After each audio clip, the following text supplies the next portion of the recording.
lalu dia memutuskan tali silaturahmi, bagaimana lagi Pak Ustaz? Mari kita dengarkan Bapak Ibu, ancaman-ancaman bagi orang yang memutuskan tali silaturahmi. Banyak sekali kerugian-kerugian yang akan didapatkan oleh orang yang sengaja memutuskan tali silaturahmi.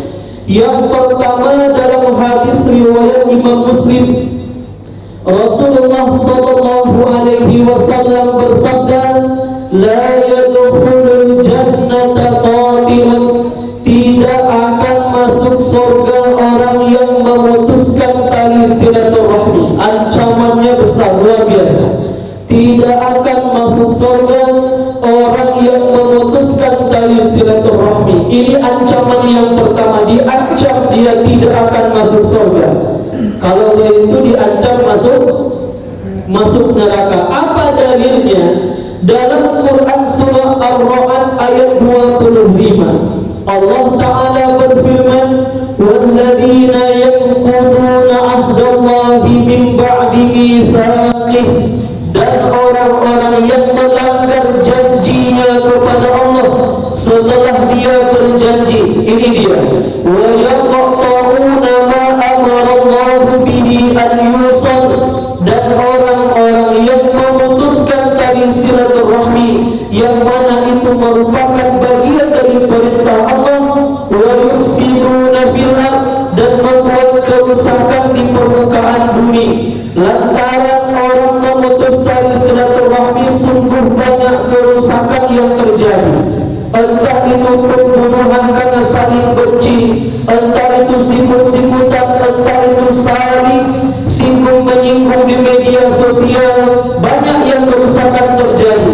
Maka Allah katakan, tahukah kalian, orang yang memutuskan tali silaturahmi itu, ulaika lahumul la'natu, itulah orang-orang yang dilaknat, walahum su'ud dar, dan bagi mereka seburuk-buruknya tempat kembali, yaitu api neraka jahanam. Walahum su'ud dar, dia diancam tak masuk surga, justru dia diancam akan menjadi penghuni neraka. Dan pada saat yang sama dikuatkan dalam Quran surah Muhammad sallallahu alaihi wasallam ayat 22 ayat 23, Allah bertanya, fahal asaitum in tawallaitum an tufsidu fil ardi wa tuqaddimu arhamakum. Apa menurut kalian? Bagaimana menurut kalian nasib orang-orang yang membuat kerusakan di permukaan bumi? Dan bagaimana menurut kalian nasib orang-orang yang memutuskan tali silaturahmi? Allah katakan, ulaikal ladzina la'anahumullah, mereka itulah orang-orang yang dilaknat. Dilaknat maknanya tidak mendapatkan rahmat kasih sayang dari Allah, yang dia peroleh hanyalah murka dan kemarahan Allah. Fa asammahum, Allah akan tulikan telinganya, wa a'ma absarahum, dan Allah butakan penglihatannya. Kalau kita tanya kepada ahli tafsir, apa makna orang yang memutuskan tali silaturahmi? Ditulikan telinganya, dibutakan matanya, maksudnya adalah dia akan terhalang dari hidayah, dia terhalang dari petunjuk Allah Subhanahu wa ta'ala. Tidak masuk surga, diancam masuk neraka, dilaknat, terhalang dari hidayah. Apakah hanya itu ancamannya Pak Ustaz? Tidak Bapak Ibu, masih banyak lagi. Datang berikutnya dari hadis riwayat Imam Ahmad, Rasulullah sallallahu alaihi wasallam bersabda, inna a'mala bani Adam tu'arradu 'ala Allah tabaraka wa ta'ala 'ashiyatan kulla khamisin lailatal jum'ah. Sesungguhnya amalan anak cucu Adam dilaporkan dan dibawa kepada Allah Ta'ala setiap hari Kamis malam Jumat sekarang ini. Rasul katakan, fala yuqbalu amalu qati'i rahmin, amalan orang yang memutuskan silaturahmi niscaya tidak diterima laporan amalnya oleh Allah Subhanahu wa ta'ala. Bahkan Bapak Ibu, orang yang memutus silaturahmi tidak dapat bonus ampunan dari Allah Ta'ala. Rasulullah bersabda, tuftahu abwabul jannah yawmal itsnaini wal khamisi. Pintu-pintu surga dibuka oleh Allah setiap hari Senin dan Kamis. Fayaghfirullahu azza wa jalla li kulli 'abdin la yusyriku billahi syai'an. Maka setiap Senin dan Kamis itu Allah Ta'ala mengampuni setiap hambanya setiap Senin dan Kamis, dengan syarat dia tidak melakukan kesyirikan kepada Allah Ta'ala.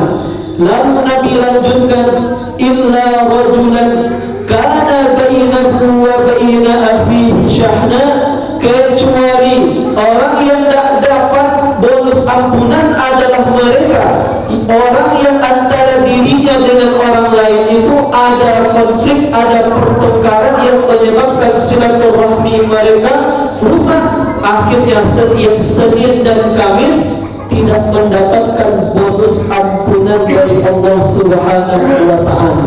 Berkali-kali lipatlah kerugian bagi orang yang memutuskan tali silaturahmi.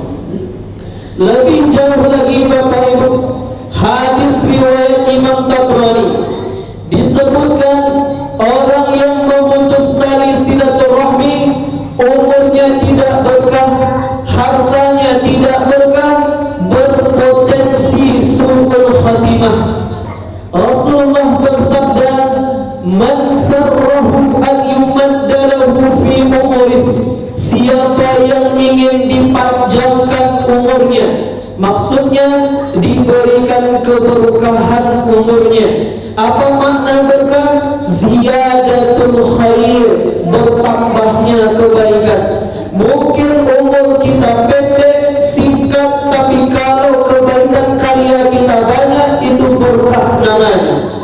Wa yuwassa'alahu fi rizqihi, siapa yang ingin dilapangkan rezekinya, diberikan berkah pada rezekinya. Ada orang duitnya mungkin sangat terbatas, gajinya 4 juta, 5 juta, tapi berkah. Bagaimana berkahnya? Dari duit yang sangat terbatas itu bisa dia melakukan banyak kebaikan. Anak-anaknya sekolah semuanya, bisa dia kuliahkan semuanya. Dari duit itu bisa dia sedekah untuk masjid, bisa dia bersedekah untuk anak-anak yang ada di jalanan.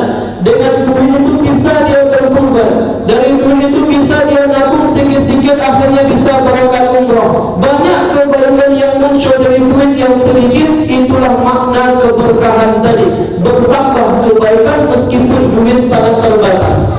Wa yudaffa'a anhum mitanus su', dan siapa yang ingin dijauhkan dari kematian yang buruk, falyattaqillah wal yassir rahimah, hendaklah dia bertakwa kepada Allah dan hendaklah dia menyambung tali silaturahmi.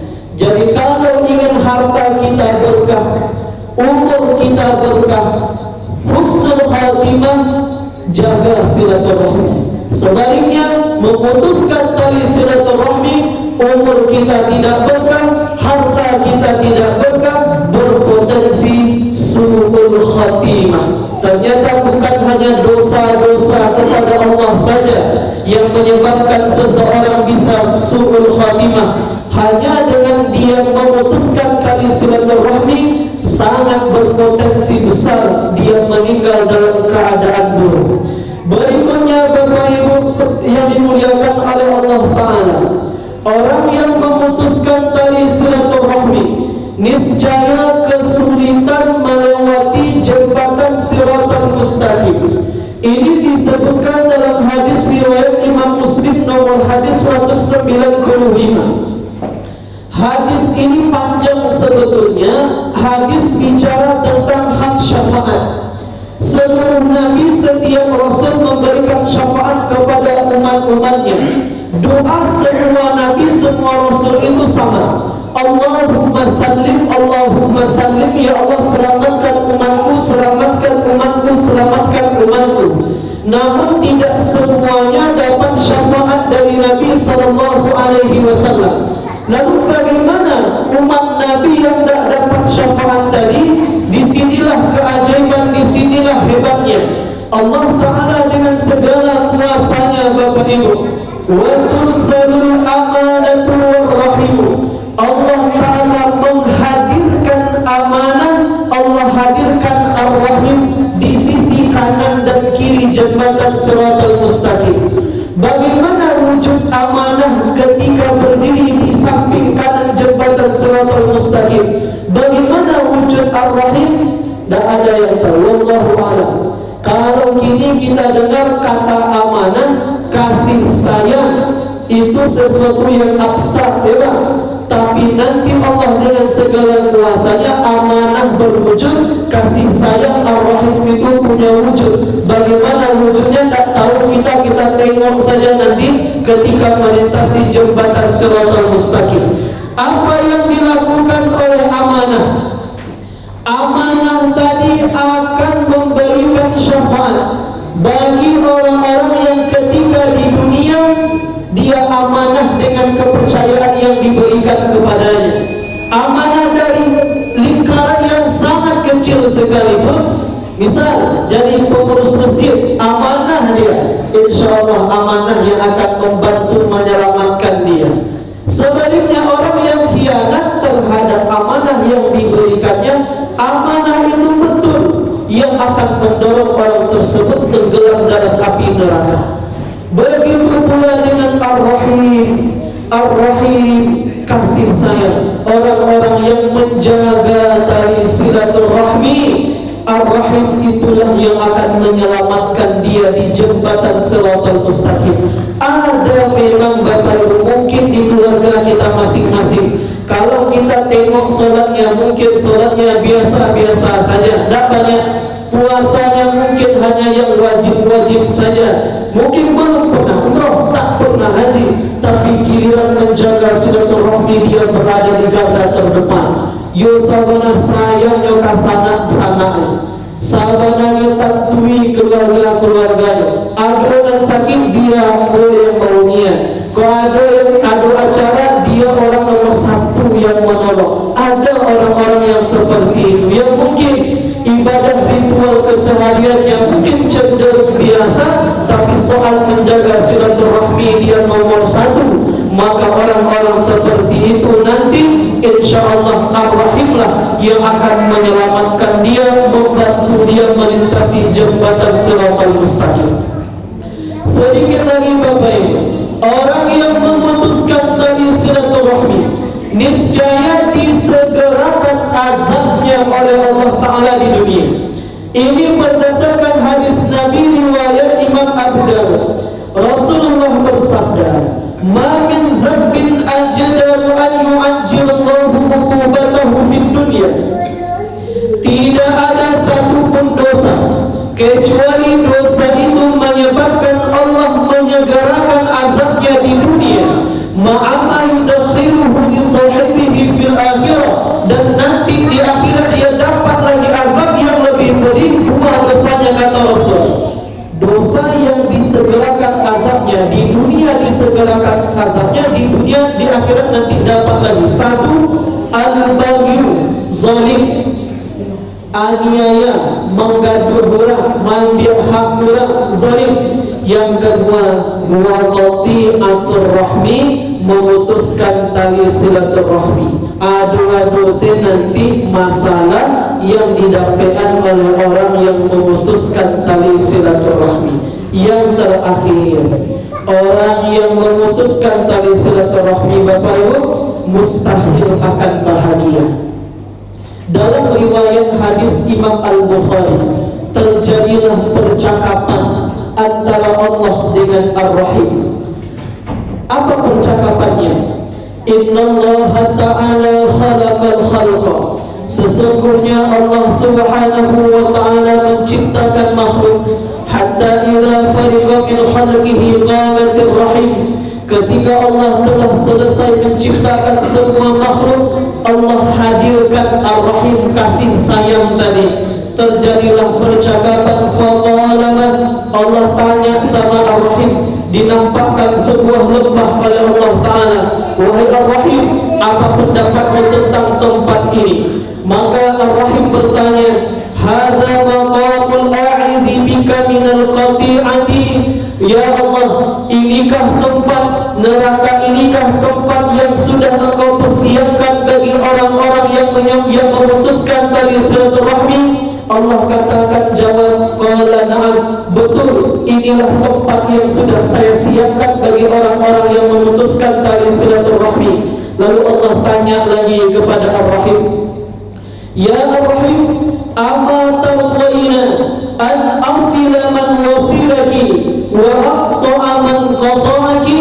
Wahai kasih sayang, wahai Ar-Rahim, apakah engkau ridha jika sekiranya aku berikan kebahagiaan dan kemuliaan bagi orang-orang yang menyambungmu? Dan apakah engkau ridha, wahai Ar-Rahim, jika aku memberikan kehinaan dan kesedihan bagi orang-orang yang memutusmu? Ar-Rahim katakan, qala bala ya Rabb, saya ridha ya Allah. Engkau kasihlah kebahagiaan, kemuliaan bagi orang yang menyambungku, dan engkau berikan kehinaan, kesedihan bagi orang yang memutusku. Maka dari sini disimpulkan, orang yang rusak hubungan silaturahminya, apalagi dengan keluarganya sendiri, mustahil akan bahagia, mustahil dia mulia hidupnya.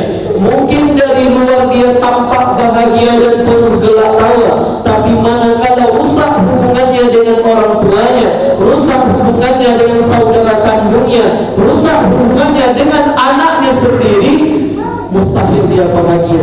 Hatinya akan rapuh, hatinya merasa kosong, karena orang-orang tercinta keluarganya itu membencinya semuanya, maka mustahillah dia akan bahagia.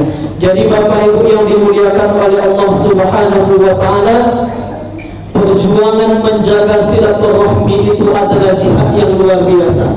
Seperti yang pernah dulu kita sampaikan, bahwa menjaga silaturahmi itu usaha ikhtiarnya sangat-sangat hebat.